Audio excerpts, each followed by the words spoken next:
Good evening mga kamimi. Sabi ko hindi siya mag-vlog. Wala lang. Gusto ko lang i-share na ang hirap pala pagka meron kang mga paninda na kumpleto sa mga luluto-lutuin mo.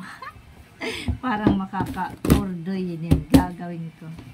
Ang dami naglalaro sa isip ko kasi sa doon sa pwesto, paunti-unti kinukumpleto namin. Halimbawa, pang sahog ng mga macaroni, pang sahog ng spaghetti, pang sahog ng basta kahit ano, pang sahog ng gulaman, ganyan, kompleto na, pang maha, ganyan, kompleto na kasi doon.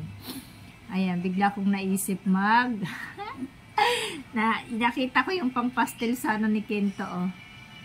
Yung manok na isang, ewan ko kung ano mangyayari kasi parang wala namang kakain nito eh. Ayan, oh.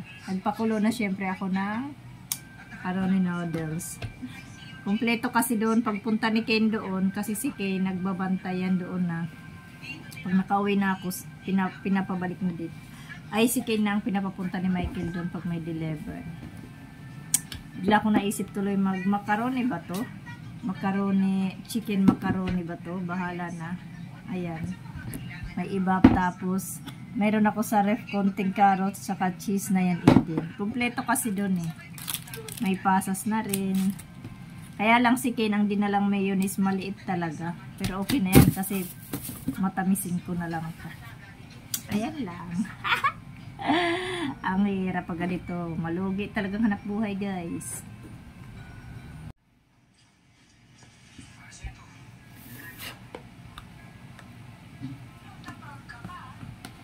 Sarap to may sibuyas.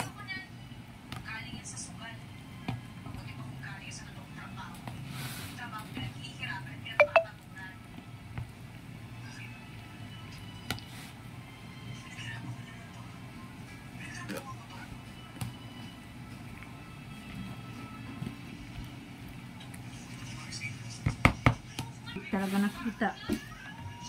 Kailangan talaga tinang mayonnaise doon. Tikwa ka te. Ito naman nag-aaway.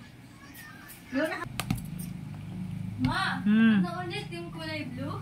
Hindi, yung kulay white. Sabi mo pa, yung pinakamurang yung mayonnaise, yung mumurahin. Nandun yung nakaganito kalaki, hindi nakasabit-sabit sa ganun. Kulay white yung lalagyan. Kasama ng dressing. Yung hamburger dressing kasama siya doon.